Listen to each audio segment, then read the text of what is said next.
Hello students, welcome back to my channel English with Jagadish. 2023-24 సంవత్సరంలో intermediate first year లేదా second year రాసినటువంటి స్టూడెంట్స్కి ఒక గుడ్ న్యూస్.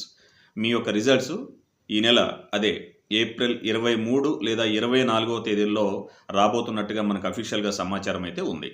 సో మీ results కోసం మీకు ఇచ్చినటువంటి పేపర్స్లో కూడా అన్ని చోట్ల కూడా ఇంటర్మీడియట్ రిజల్ట్స్ యొక్క వెబ్సైట్ లింక్ కూడా ఇస్తారు. మీరు దాన్ని అయితే చూసుకోండి, అది మీకు తెలుస్తుంది.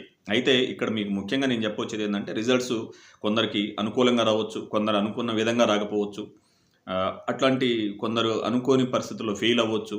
వాళ్ళ కాన్ఫిడెన్స్ ఉన్నప్పటికీ కొందరు స్టూడెంట్స్ కాన్ఫిడెన్స్ బాగా ఉంటుంది. నేను బాగా రాశాను అయినా ఫెయిల్ అయ్యాను అనే డౌట్ ఉండొచ్చు.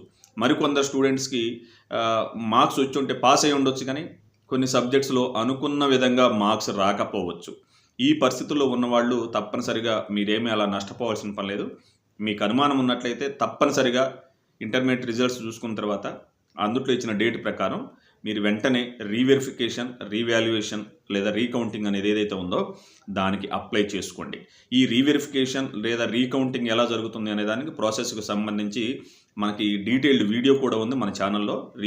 రీవెరిఫికేషన్, రీవాల్యుయేషన్, రీకౌంటింగ్కి సంబంధించి మీకు ఆ వీడియో లింక్ కూడా వెనకాల పెడతాను, లేదా ఈ వీడియోకి వెనకాల కూడా ఎండింగ్లో, స్క్రీన్లో ఎండింగ్లో కూడా పెడతాను, చూడండి. కింద డిస్క్రిప్షన్లో కూడా ఇస్తాను. రీవెరిఫికేషన్, రీవాల్యుయేషన్, రీకౌంటింగ్ ప్రాసెస్ అనేది మీరు కొట్టి చూడండి, మనదే వీడియో వస్తుంది. దాన్ని చూడండి. మీరు దాని ప్రకారం రీవాల్యుయేషన్, రీకౌంటింగ్, రీవెరిఫికేషన్కి ఎవరెవరు వెళ్ళాలనో, ఎట్లాంటి పరిస్థితులు ఉంటాయో డీటెయిల్డ్గా ఎక్స్ప్లెయిన్ చేశాను. రాబోయే రోజుల్లో అవసరమైతే మళ్ళీ ఒక వీడియో కూడా దానిపైన చేయడం జరుగుతుంది.